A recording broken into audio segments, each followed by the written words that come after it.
we're in my favorite storytelling chair here, and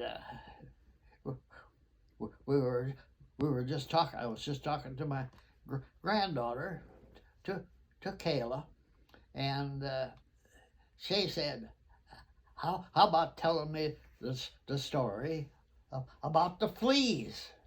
Well, only one thing comes to mind. We were doggone near the end of the Battle of the Bulge. It was December 31st.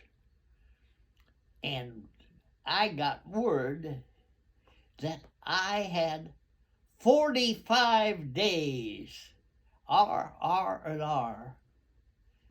That means going back to the United States, spending 45 days there, and then returning after 45 days. I just had 3 years overseas. Came over in 1942, early 1942. We were the first troops over to the British Isles after the Japanese hit Pearl Harbor.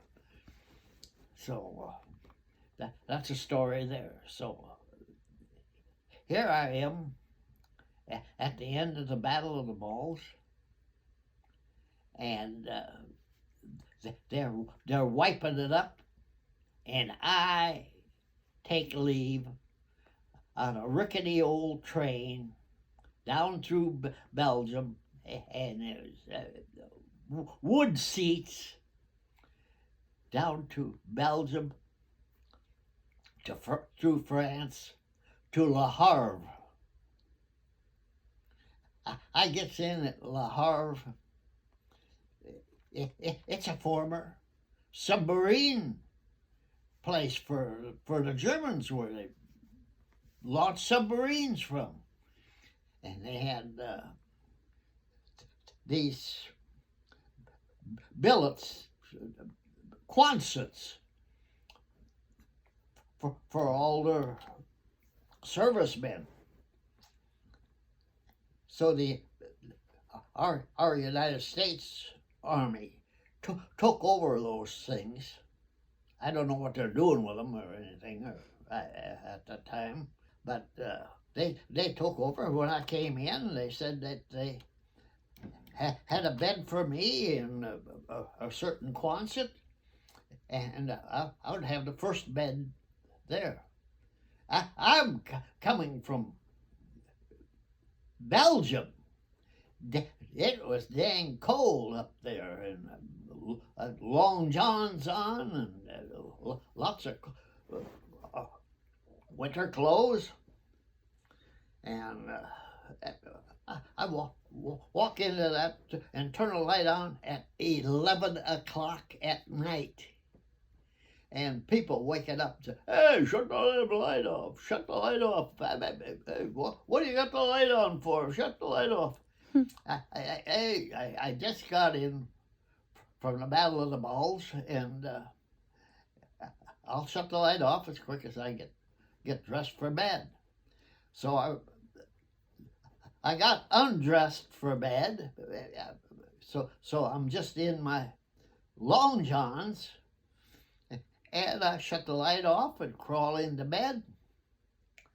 And I'm a fast go-to-sleeper. And I think I was dreaming that somebody was dancing on my chest. I woke up, and it was just my chest just seemed alive, just diggly. I turned the light on, and I was covered with fleas. Oh my God, the first thing that came to me, I've been over here for 3 years. This is the first time I've ever had fleas. So what can you do about fleas? You have to get flea powder or something on them. Man, I got up and started to get dressed. And somebody said, "What the hell are you turning the light on for? What do you got the light?" I says, "Where's the supply room around here? Where's the supply room?" I says, "I got to get some flea powder." I says, "Man, these things are eating me up." "Ah, he won't get up and get up. Just go back to bed and go in there." "Oh, no way. I can't go back to bed." He said, "Well, the supply room is right down there in that tent." Well, I know supply sergeants. They do not ever sleep outside their tent or in another place. They sleep inside that tent. They fear somebody coming in and stealing from them. So I go down there and pounds on that screen door that was into that tent, the facade of the tent, and finally somebody said, "Hey, what the hell you want?"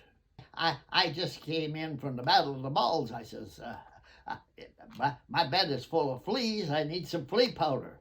"Go back to bed. I'll get you in the morning." I said, "That's all right. You go back to sleep. I'm going to find the commanding officer of this place and find out why the bed is full of fleas." Hey, just a minute. I'll get up and get you some flea powder." So he turned the light on, got me a can of flea powder, and I went and dusted all my clothes with flea powder, and then other people were sleeping in there. Hey, can I use some of yours too? Can I use yours too? They didn't have guts enough to go and get flea powder. They wouldn't even ask for it. So that's the story of my flea powder. I got rid of the fleas. The moral of the story is, don't hesitate to ask.